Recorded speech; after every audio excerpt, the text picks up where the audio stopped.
আপনাদের সরকারের সবচেয়ে প্রধান লক্ষ্য কি হবে, কি কাজগুলো আগে করতে চান?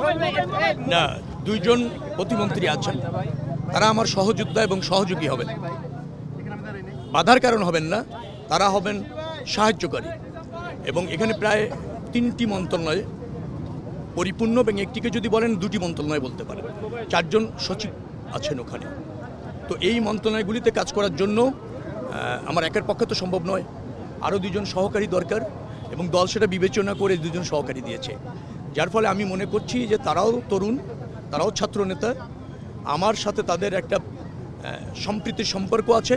লক্ষ্য যেহেতু একটা ভালো ব্যবস্থাপনা প্রতিষ্ঠিত করা, একটা জনবান্ধব মন্ত্রণালয় প্রতিষ্ঠিত করা, জনগণের যে অর্থ ওখান থেকে ব্যয় হয় তা জনকল্যাণের জন্য ব্যয় হয়, দুর্নীতিমুক্তভাবে, অথবা অপচয় যাতে না হয়, দায়বোধ যাতে থাকে এবং জবাবদিহিতা যাতে থাকে মন্ত্রণালয়, সেটা প্রতিষ্ঠিত করা।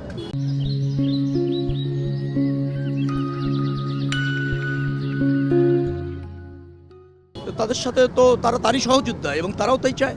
ডেফিনেটলি 3জন একসাথে কাজ করলে অনেক বেশি কাজ করা যাবে দ্রুততম সময়ের মধ্যে, সেই লক্ষ্যেই এইভাবে ক্যাবিনেট করা হয়েছে। আরেকটা বিষয় হচ্ছে, ঢাকা থেকে খুব বেশি গুরুত্বপূর্ণ মন্ত্রণালয় দায়িত্ব দেওয়া হয় না ইতিপূর্বে, এবার তারেক রহমান দিলেন এবং সবচেয়ে গুরুত্বপূর্ণ মন্ত্রণালয়গুলো ঢাকার এমপিদেরকে দিলেন।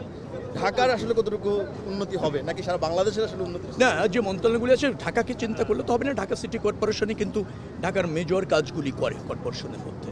মন্ত্রণালয় যখন করা হয়, ঢাকাকে গুরুত্ব দিয়ে করা হয় না, কোনো বিশেষ এলাকায় গুরুত্ব দিয়ে করা হয় না। দেশের স্বার্থে ওটা ফাংশন করে, সামগ্রিক স্বার্থে ফাংশন করে, ব্যক্তি বা আঞ্চলিক স্বার্থে না। তো যার ফলে আমাদের যে 3টি মন্ত্রণালয় আছে, সেটা বাংলাদেশের জন্য মধ্যে খুবই গুরুত্বপূর্ণ মন্ত্রণালয়, এবং সেটাকে ফাংশন করানো খুবই জরুরি যদি উন্নয়নটাকে দৃশ্যমান করতে হয়, যদি অর্থনীতিকে সচল করতে হয়। তো সেই বিবেচনায় আমাদের উপর সরকার প্রধান আস্থা রেখেছে।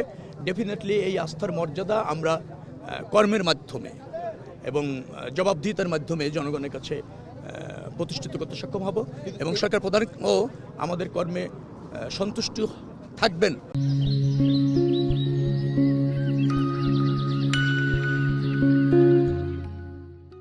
এই প্রত্যাশা বা এই অঙ্গীকারও ব্যক্ত করছি। এই 3টা মন্ত্রণালয়ের বিরুদ্ধে সবচেয়ে বেশি দুর্নীতির অভিযোগ, এবং এই সরকার বলেছে দুর্নীতির বিরুদ্ধে তাদের জিরো টলারেন্স থাকবে।